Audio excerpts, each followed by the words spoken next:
लोक सभा के एमपीज का ग्रुप जाकर स्पीकर साहब से मिला, जिसमें राजा साहब, कल्याण बनर्जी साहब, इमरान मसूद, डॉक्टर जावेद गोगोई साहब और मैं था। हमने स्पीकर साहब को बताया कि हमारे जो डिसेंट नोट में कई पेजेस और पैराग्राफ्स को रीडैक्ट कर दिया गया है।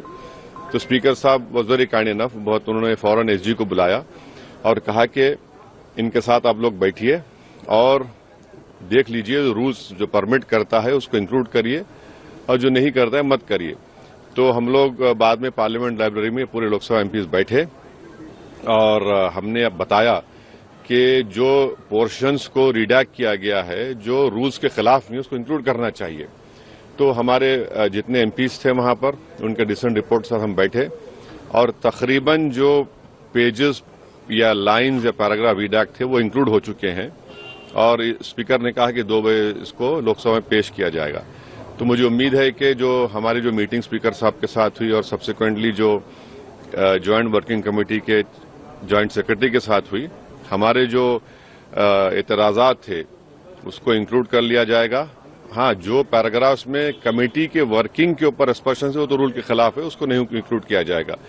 तो अब देखते हैं कि जब रिपोर्ट 2 बजे पेश होगी लोकसभा में, जो हमने जो बताया है उसको इंक्लूड करते या नहीं करते तभी पता चलेगा। मगर हमने मीटिंग की जिसमें मैं था, राजा साहब, गोगोई साहब, कल्याण बनर्जी, इमरान मसूद, डॉक्टर जावेद, तो ये हुआ है। आप लोग सर पेश होने देंगे बिल्कुल राज्यसभा में? जब पेश हुआ ये रिपोर्ट तो देखिए, जब मैं ही तो कह रहा हूं आपको कि लोकसभा स्पीकर साहब से हमारी सुबह मुलाकात हुई, स्पीकर साहब ने बुलाकर एसजी को सेक्रेटरी जनरल कहा।